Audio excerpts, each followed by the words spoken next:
नमस्कार, मैं रघुनाथ प्रसाद। भारत रत्न जननायक कर्पूरी ठाकुर जी के जन्म शताब्दी समारोह, मुख्य समारोह जो कर्पूरी ग्राम में हुआ, उसमें जो स्मारिका छपी, उससे एक लेख प्रस्तुत कर रहा हूँ जो श्री केसी त्यागी जी का है। ये आजीवन समाजवादी रहे हैं, आज भी वे सक्रिय हैं राजनीति में, और वे डॉक्टर राम मनोहर लोहिया, जननायक कर्पूरी ठाकुर और चौधरी चरण सिंह को अपना आदर्श मानते हैं। उनका जो लेख है उसे मैं हूबहू प्रस्तुत कर रहा हूँ पूरे देश की जनता के लिए, ताकि हमारी युवा पीढ़ी इनके जीवन से सीख लेकर सामाजिक न्याय की गति को आगे बढ़ाने में सहयोग करे। सामाजिक विकास के नियम अपना काम करते रहते हैं। आज आरक्षण या विशेष अवसर का सिद्धांत स्वीकार्य हो चुका है। मुख्य धारा के दोनों दल अपने अतीत के अनुभवों के आधार पर नित नए सामाजिक न्याय के उपाय खोजते हैं, लेकिन बात आज से 50 साल पहले की करें तो हालात एकदम जुदा थे। बिहार के मुख्यमंत्री रहे कर्पूरी ठाकुर आज़ाद भारत में आरक्षण प्रक्रिया लागू करने वाले प्रथम राज्य प्रमुख माने जाते हैं। यह कर्पूरी ठाकुर ही थे जिन्होंने जनता पार्टी का मुख्यमंत्री रहते हुए पहली बार आरक्षण प्रक्रिया लागू की। इससे पहले कर्पूरी ठाकुर ने स्वतंत्रता संग्राम आंदोलन में सक्रिय भूमिका निभाई थी।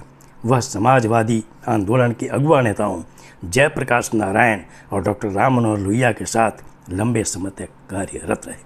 1952 से 1985 तक निरंतर विधानसभा के सदस्य रहे और मुख्यमंत्री पद पर 2 बार आसीन रहे।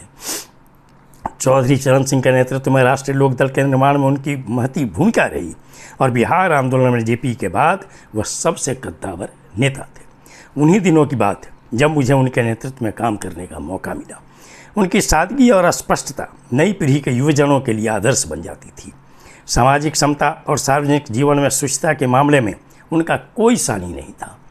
सीएम के बाद पीएम का नंबर, केंद्र में सत्तारूढ़ होने के बाद बिहार विधानसभा के चुनाव में भी जनता पार्टी को विशाल बहुमत हासिल हुआ। राज्यों में मुख्यमंत्री चुनने के लिए पार्टी में भयंकर होड़ और मारामारी थी। 2 बड़े दलों के गठजोड़ से बाकी समूहों की हिस्सेदारी कमजोर पड़ रही थी। लोकदल और जनसंघ घटकों का उत्तर भारत के लगभग सभी प्रांतों में बहुमत था। फिर भी बिहार में कर्पूरी ठाकुर की राह आसान नहीं थी। प्रधानमंत्री मोरारजी भाई के निकटस्थ सहयोगी सत्येंद्र बाबू उनकी राह में सबसे बड़ा रोड़ा थे। आखिरकार कड़े मुकाबले में उन्होंने बाजी जीती, तब भी उनकी राह आसान नहीं बन पाई। पूर्व मुख्यमंत्री दारोगा प्रसाद राय द्वारा गठित मुंगेरी लाल कमीशन की रिपोर्ट पर काफ़ी धूल जम चुकी थी। इनमें 26% आरक्षण को कई किस्तों में बांटकर इस प्रकार का वर्गीकरण स्वतंत्र भारत में पहला प्रयोग था। इसके अंतर्गत अति पिछड़ों के लिए 12% और पिछड़ों के लिए 8% आरक्षण आवंटित किया गया था। आयोग ने पिछड़ा वर्ग में 128 जातियों को शामिल किया था। इसमें से 94 जातियों को अति पिछड़ी जाति की श्रेणी में रखा था। तकनीकी भाषा में पिछड़ी जातियों के लिए एनेक्सर 2 और अति पिछड़ी जातियों के लिए एनेक्सर 1 वाक्यांश का इस्तेमाल किया गया। 10 नवंबर 1978 को आरक्षण लागू करने की घोषणा कर दी गई और फिर जैसे कि आशंका थी, इसके विरोध में पूरे प्रदेश में कोहराम मच गया। जातीय दंगों की आग समूचे प्रदेश में लग चुकी थी। जनता पार्टी 2 भागों में विभाजित हो चुकी थी। कर्पूरी ठाकुर कई अवसरों पर अपनी पीड़ा व्यक्त करते हुए समाजवादी आंदोलन के कई साथियों के विश्वासघाती रवैये पर भी अफसोस जाहिर करते थे कि किस प्रकार पूर्ववर्ती घटक दलों जनसंघ, कांग्रेस एस और सीएफडी के संयुक्त चरणों में बनाया गया और इसी के साथ केंद्र की मोरारजी सरकार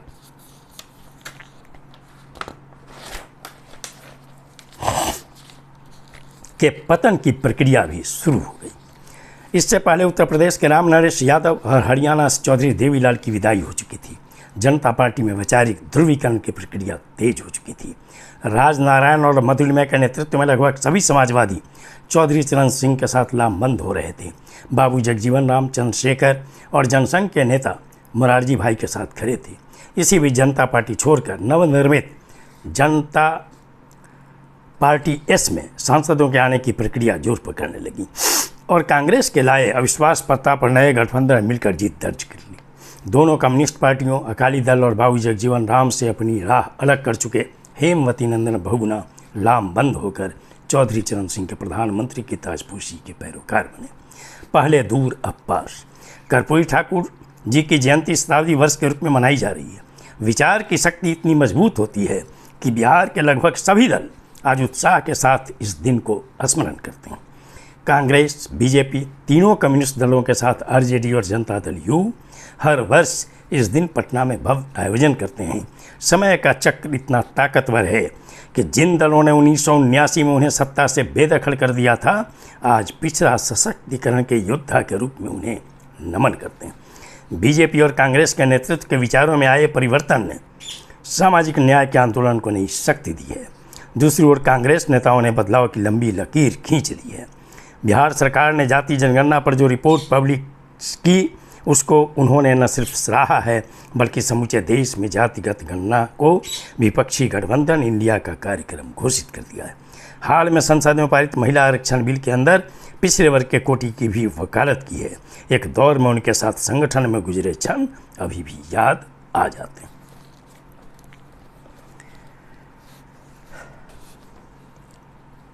ये वीडियो आपको अच्छा लगा हो तो निश्चित तौर पर लाइक करें, शेयर करें। अब तक मेरे चैनल को आपने सब्सक्राइब नहीं किया, सब्सक्राइब करें, बेल आइकन को टच करें ताकि मेरे हर आने वाले वीडियो का नोटिफिकेशन आपको तुरंत मिल जाए। आप सभी लोगों के लिए शुभकामनाएं। धन्यवाद। जय।